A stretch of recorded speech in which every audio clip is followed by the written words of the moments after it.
Physical intelligence just dropped Pi 0, and if you care about the future of robotics, this is the one paper you need to understand for 2026.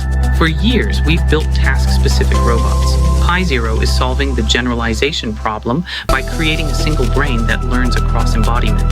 At its core is a flow-matching architecture that bridges vision-language pre-training with specialized physical action experts. It works by combining massive internet-scale vision-language data with a unique mixture of physical task demonstrations.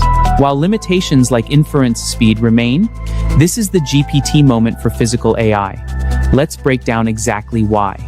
Digital models synthesize complex legal arguments in seconds, operating alongside robotic hardware, still failing to grasp a coffee cup without crushing it. Modern large language models and vision language models currently excel in their overall versatility. They parse unstructured environments, follow highly specific instructions, and understand the abstract relationships between concepts. Conversely, highly specialized robotic systems excel in dexterity. They execute millimeter-perfect maneuvers, but only within highly constrained environments built for a single specific task. The models that understand broad contexts lack the mathematical framework to act precisely, while the systems programmed to act precisely freeze when introduced to a context they haven't explicitly been trained to recognize. Injecting internet-scale conceptual knowledge into a system that can also execute high-frequency physical movements remains the primary bottleneck preventing general-purpose robotics. Researchers have spent years attempting to merge these two paradigms, trying to find a way for a semantic reasoning engine to directly command a physical system without losing the strengths of either. Resolving this friction between broad reasoning and precise movement is central to the development of effective real-world AI systems. The most common approach to solving this has been the Vision Language Action Model, or VLA. These architectures attempt to bridge the gap by treating physical robot actions exactly like text outputs. They rely on autoregressive discretization. This means taking a smooth, continuous physical movement and chopping it into a sequence of rigid, discrete tokens, much like a language model predicts the next word in a sentence. Translating physics into discrete text tokens produces a noticeable physical consequence. The resulting robotic movements are choppy and lack fine motor control. When tasked with moving a block from point A to point B, the tokenized approach survives. But when applied to complex, high-frequency actions like folding a piece of laundry, the architecture breaks under the demand for continuous micro-adjustments. The team at Physical Intelligence developed the Pi 0 architecture as a complete rejection of action tokenization. The Pi 0 model bridges the gap by layering continuous flow matching over a massive semantic backbone, adapting the large language model training recipe to the physical world.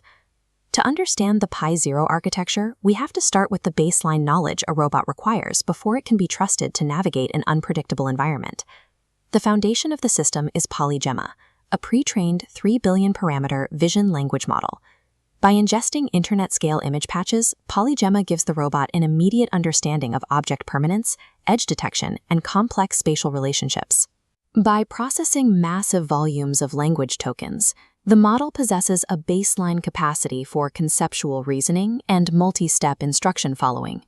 The advantage here is strict efficiency. When instructed to fold laundry, the robot does not need to waste computing power learning what a shirt is. It imports that reasoning directly from its pre-trained semantic layer. But PolyGemma on its own cannot move a physical joint. In its raw state, the model possesses zero mathematical understanding of continuous, three-dimensional physical space. Semantic understanding requires a dedicated translator to convert abstract text and image reasoning into physical agency. This diagram illustrates the Pi 0 model layout. The standard pre-trained vision language model on the left exclusively receives all external observations, the camera image patches, and the user's language commands. The action expert on the right ingests the robot's proprioceptive state and noisy action chunks. Through internal cross-attention layers, it queries the VLM's semantic map to ensure physical calculations align with user instructions. This split routing architecture preserves internet-scale language knowledge while completely isolating the mathematical heavy lifting required for physical motion. We can see how this mathematical isolation pays off. Older autoregressive models predict action in rigid, discrete steps. If a robot is attempting to catch a falling object or adjust its grip on a slipping shirt, a discrete trajectory fails. It cannot calculate the necessary micro-adjustments fast enough between each defined step. Instead of discrete steps, the action expert utilizes flow louching, a continuous variant of diffusion, represented here as a smooth, flowing curve. Rather than guessing the next text-like token, flow matching models a continuous probability distribution of physical actions over time. Because of this continuous distribution, the model doesn't predict one movement at a time. It outputs an entire action chunk, projecting 50 future actions simultaneously. This prediction cycle runs continuously at a high frequency rate of 50 Hz, allowing the robot hardware to constantly update and refine its trajectory mid-motion. Upgrading from rigid tokenization to continuous flow matching provides the exact mathematical precision a robot requires to graduate from pushing blocks to manipulating highly deformable objects like laundry. An architecture capable of calculating high-frequency motion is useless without a massive volume of physical data to train on. This chart breaks down the scale of Pi Zero's data diet, 10,000 total hours of physical demonstration data, sourced from a highly diverse mixture of 7 distinct robot configurations, ranging from single-arm setups to non-holonomic mobile bases. In the pre-training phase, the model is exposed to this massive, uncurated variety of tasks and hardware layouts. Pre-training data is deliberately messy. It teaches the model the broad laws of physical interaction and, crucially, fault recovery. It trains the robot on how to survive a mistake and correct its own posture. Once the model establishes this baseline resilience, it enters the post-training phase, where the data diet narrows exclusively to high-quality, curated task executions. Post-training strips away the messy exploration and forces the model to learn highly efficient, fluent strategies for specific, multi-step tasks. Separating the data pipeline allows the model to utilize 2 distinct types of learning. The broad pre-training builds physical intuition needed to recover from unexpected errors, while curated post-training hones its ability to execute a specific task cleanly. Theoretical architecture requires empirical proof. Bolting a massive vision language model onto a continuous physical controller must result in measurably superior performance. This chart measures language instruction following. The dark blue bars represent the full Pi Zero architecture, while the light blue bars represent a smaller baseline model stripped of its pre-trained VLM backbone.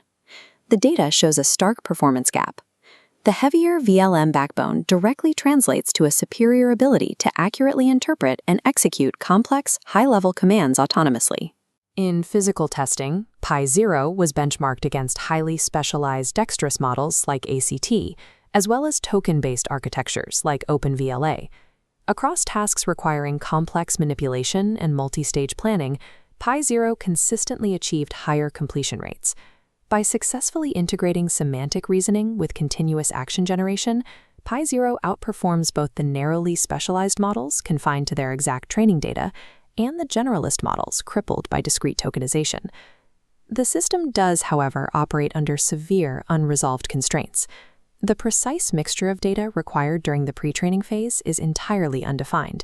Researchers currently combine all available datasets, but the optimal ratio of task variety to hardware diversity remains a black box. During temporally extended tasks, actions that require sequential planning over long periods, the model's reliability drops, occasionally making unrecoverable errors that require human intervention. Furthermore, the model has only been validated on manipulators and mobile bases in structured lab environments. It is completely unknown if the specific flow matching architecture can scale to highly dynamic, physics-heavy domains, such as bipedal locomotion on unpredictable terrain. Pi Zero provides a template for how generalist robot policies can be constructed using large-scale pre-training. Building general-purpose robots likely depends on scaling continuous action generation directly on top of pre-existing semantic reasoning. The Pi Zero paper isn't just another architecture, it's a foundational shift in how we approach generalization. By scaling data mixtures and vision language pre-training, physical intelligence has given us a glimpse into the truly general robot brain. This is the clearest signal yet that 2026 will be the inflection year for embodied AI. If you found this breakdown useful, hit like and subscribe to track the infrastructure that's actually moving the needle. I'll see you next Tuesday.